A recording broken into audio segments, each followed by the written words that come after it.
All right, Michael, so we're diving into something pretty wild today, huh? Like, when you first heard about Elon Musk and Ibrahim Traoré, the leader in Burkina Faso, supposedly agreeing on something so strongly the West is, actually kind of trembling, what even popped into your head? Because on the surface, they're like total opposites. Oh, absolutely, David. Totally wild. But also, so incredibly fascinating, right? At first, I was like, wait, what? You've got this South African-born billionaire in California building rockets and electric cars, literally reshaping technology. And then there's Captain Ibrahim Traoré, a 34-year-old soldier, rifle in hand, marching with his people, declaring war on the chains of colonialism. It's a paradox, no doubt. One speaks from boardrooms, launch pads, the other dusty streets and crowded rallies. Yet their voices, they're striking the same chord.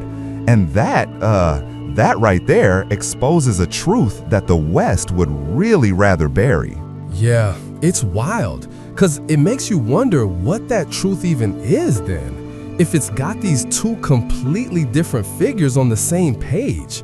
Like, what connects those dots, What are they seeing that, I guess, we're maybe not supposed to see?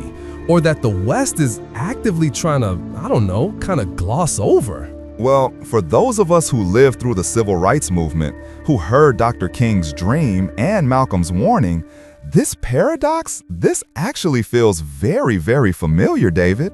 We've always kind of known that truth can come from unexpected lips, that prophecy can wear strange clothing. It's not about the messenger, really, is it? It's the message itself.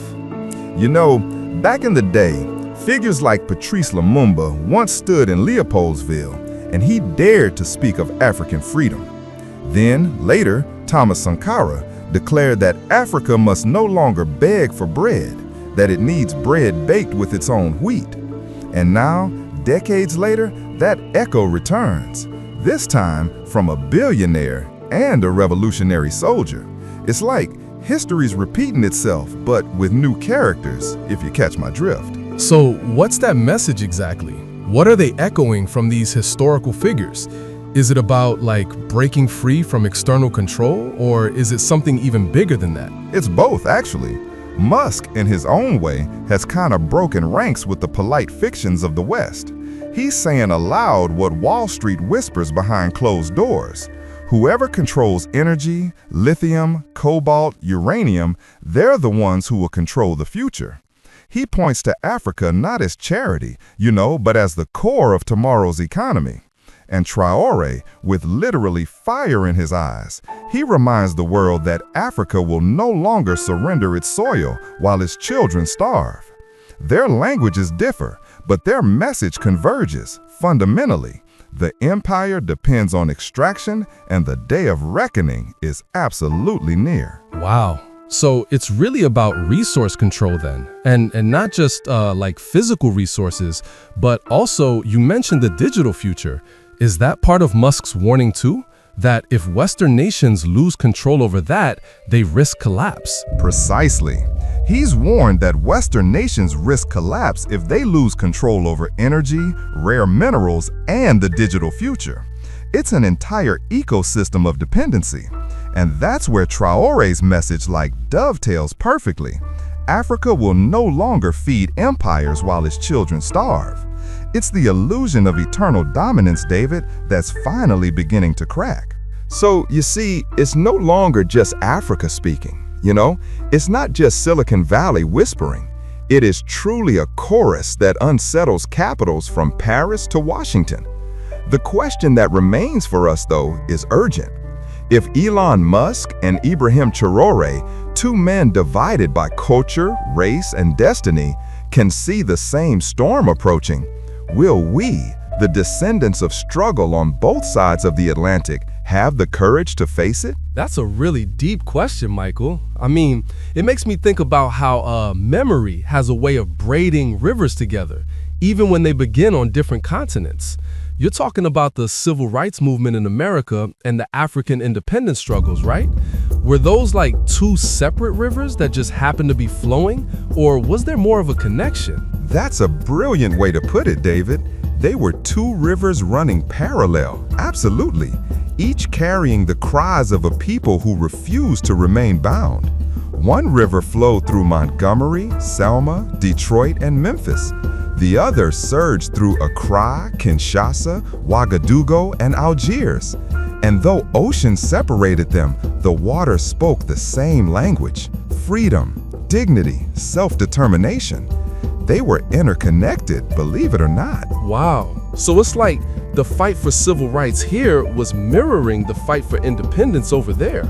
What else did those historical figures, like King and Malcolm and Lumumba, what did they have to say about this particular idea of freedom beyond just, equality? Well, in the 60s, David, when we marched through the South, we sang "We Shall Overcome," right? And at that very same moment, Kwame Nkrumah in Ghana declared that the independence of his nation was meaningless unless all of Africa was free. And then in 1960, Patrice Lumumba in the Congo, he dared to confront Belgium's shadow, and he was, sadly, silenced by bullets. Just as Dr. King in 1968 was silenced by a rifle in Memphis. These were not accidents of history. They were patterns, deliberate erasures of voices that stood too close to truth.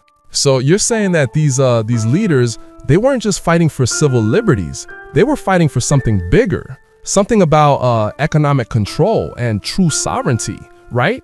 And you see that same fight today with Musk and Traoré?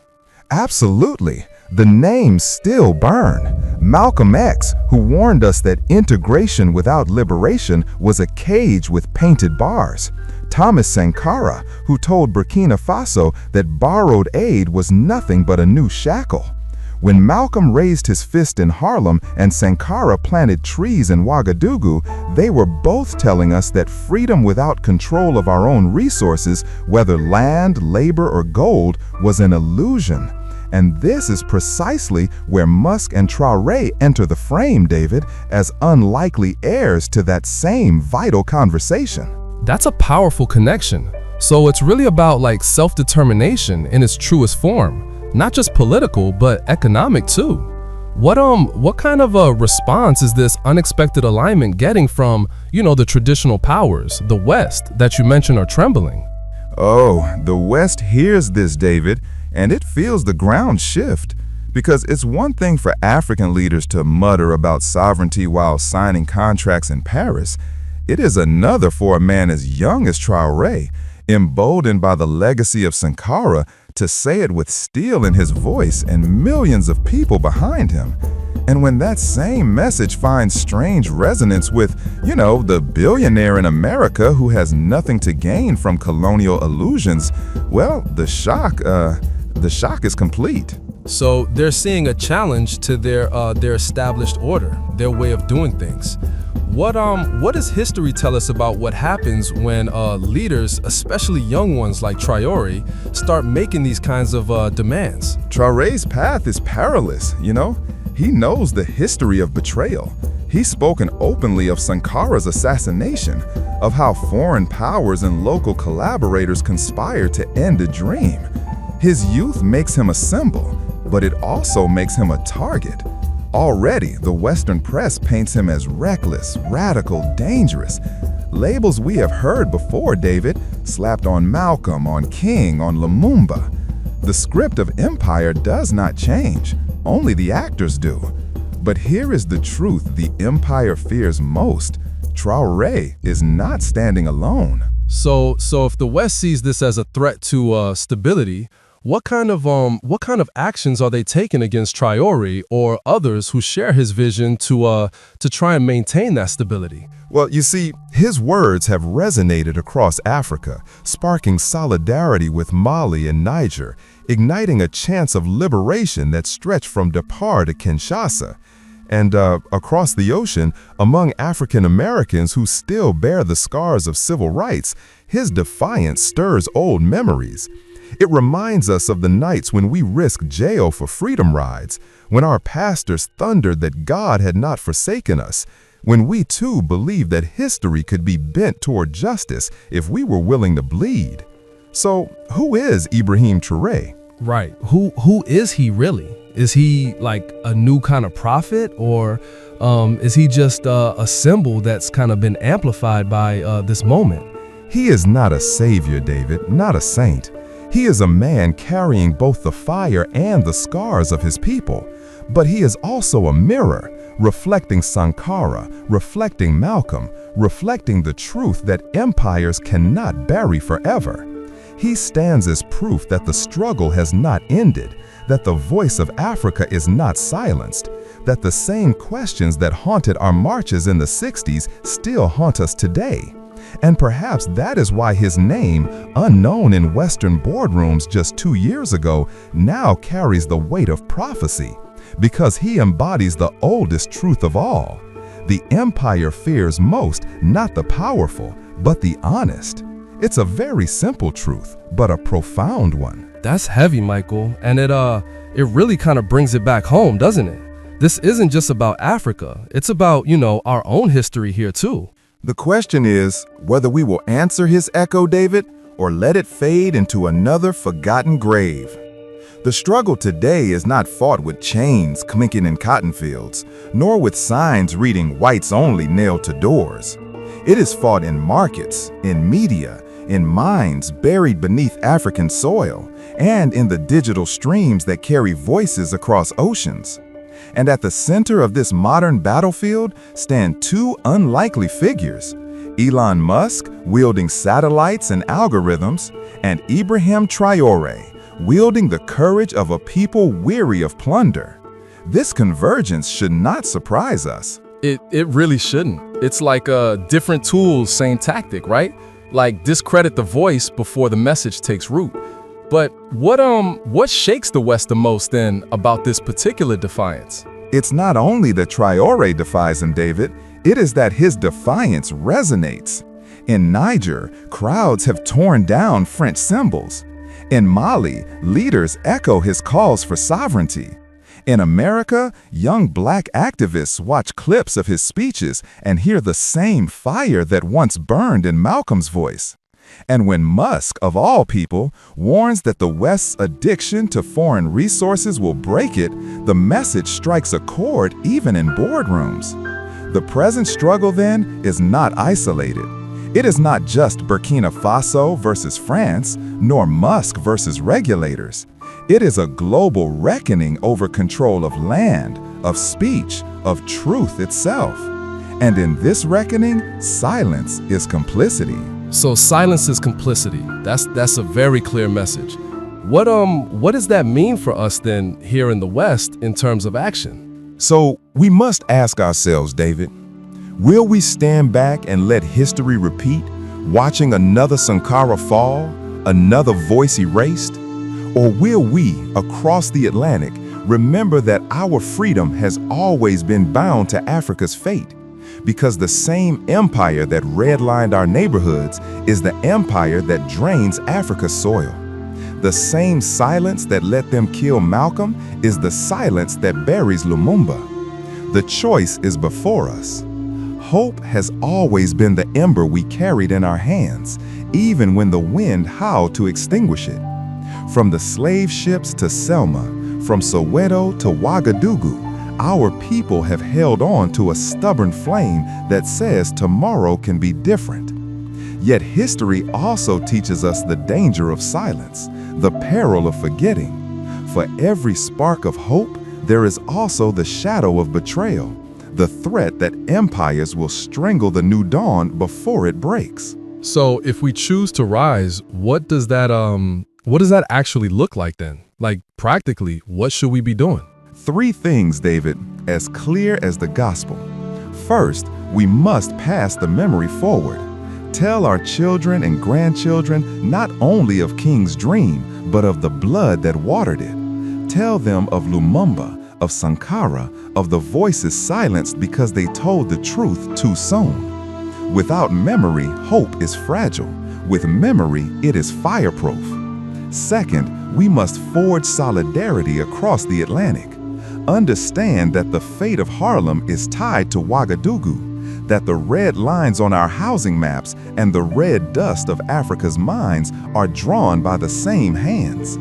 Support movements for justice in Africa as we support movements here at home. Let no empire divide us into silence. Third, we must guard the fire of community. Speak when they tell us to hush. Organize when they tell us to wait. Remember that silence is not safety. It is surrender, and we have surrendered enough. The image I leave you with is simple.